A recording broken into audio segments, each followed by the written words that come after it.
खबर नंबर 1।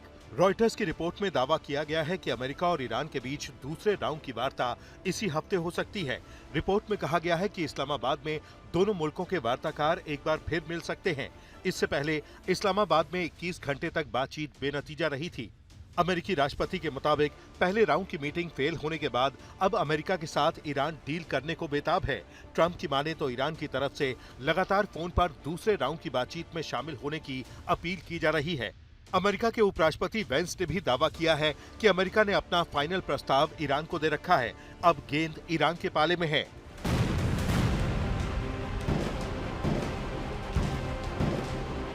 खबर नंबर 2। चीन ने ईरान के बंदरगाहों पर अमेरिकी नाकेबंदी का खुला विरोध किया है।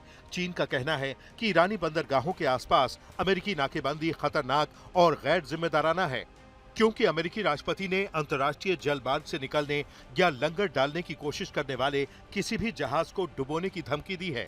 यही नहीं, ईरान के खिलाफ अमेरिकी नाकेबंदी से 14 दिन के युद्ध विराम को नुकसान पहुंच सकता है। अगर ऐसा हुआ तो हुर्मुज़ स्ट्रेट से आवाजाही की सुरक्षा और भी खतरे में पड़ जाएगी।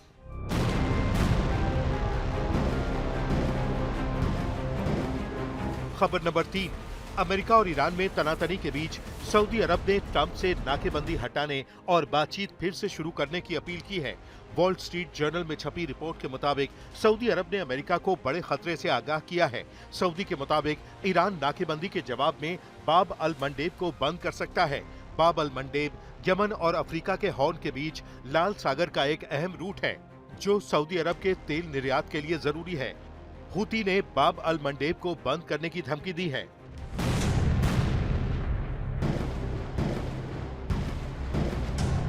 खबर नंबर 4। चीन के राष्ट्रपति जिनपिंग ने अबू धाबी के प्रिंस शेख खालिद के साथ अहम बैठक की।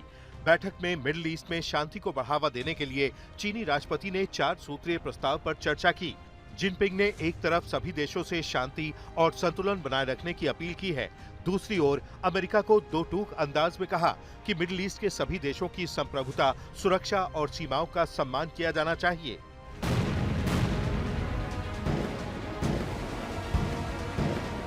खबर नंबर 5। फ्रांस के राष्ट्रपति मैक्रो ने अमेरिका और ईरान से दूसरे राउंड की बातचीत शुरू करने की अपील की है। मैक्रो के मुताबिक बीते दिन ईरान के राष्ट्रपति मसूद पेजेश्कियन और अमेरिकी राष्ट्रपति ट्रंप से उनकी फोन पर बात हुई थी। उन्होंने दोनों मुल्कों के राष्ट्राध्यक्षों से संयम बरतने और टकराव खत्म करने को कहा। फ्रांस चाहता है कि मिडिल ईस्ट में शांति लौटे और हुर्मुज़ 28 फरवरी से पहले की स्थिति में लौटे, यानी हुर्मुज़ से ट्रंप अपनी नाकेबंदी को हटाए और ईरान अपने नियंत्रण को। मैक्रो ने साफ कर दिया है कि हुर्मुज़ पर किसी तरह के टोल वसूले जाने के पक्ष में वो नहीं है।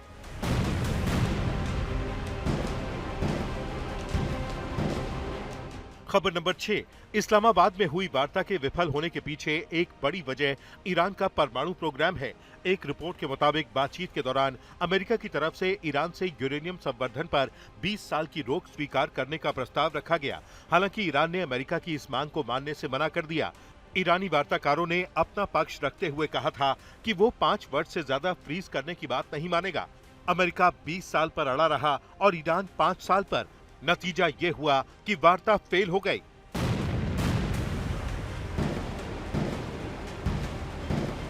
खबर नंबर 7। ईरान के एटमी प्रोग्राम को लेकर युद्ध विराम पर संकट के बादल मंडरा रहे हैं। इसी बीच रूस ने एक बार फिर मध्यस्थ की भूमिका निभाने के लिए अपने हाथ आगे बढ़ाए हैं। क्रेमलिन की तरफ से कहा गया, ईरान का एनरिच्ड यूरेनियम अपने पास रखने को तैयार है। क्रेमलिन के प्रवक्ता दिमित्री पेस्कोव ने साफ किया, रूस का ये प्रस्ताव काफी वक्त से मेज पर है, लेकिन अभी तक इस पर कोई ठोस पहल नहीं हुई है। रूस का मानना है कि अगर ईरान अपना एनरिच्ड यूरेनियम रूस को सौंप देता है तो इससे न सिर्फ एटमी हथियारों की होड़ की चिंता कम होगी, बल्कि पूरे इलाके में जारी तनाव को कम करने में बड़ी मदद मिलेगी।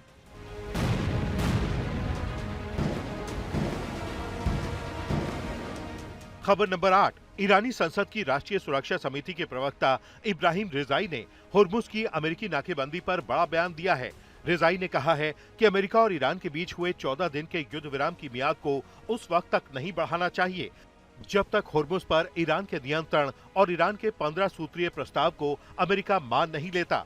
ईरानी संसद ने अमेरिका को चेतावनी देते हुए कहा है कि स्थायी युद्ध विराम पर बात नहीं बनी तो ईरान युद्ध की तरफ लौटेगा।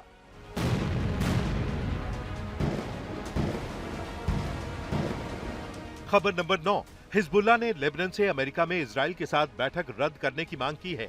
हिजबुल्लाह के महासचिव नईम कासिम के मुताबिक हम वार्ता को रद्द करके एक ऐतिहासिक और साहसिक कदम उठाने का आह्वान करते हैं। हिजबुल्लाह ने अमेरिका में इजराइल और लेबनान की वार्ता का बॉयकॉट किया है। आज दोनों मुल्कों के बीच अमेरिका के नेतृत्व में बैठक होनी है, लेकिन हिजबुल्लाह इजराइल के साथ किसी तरह की बातचीत के विरोध में है।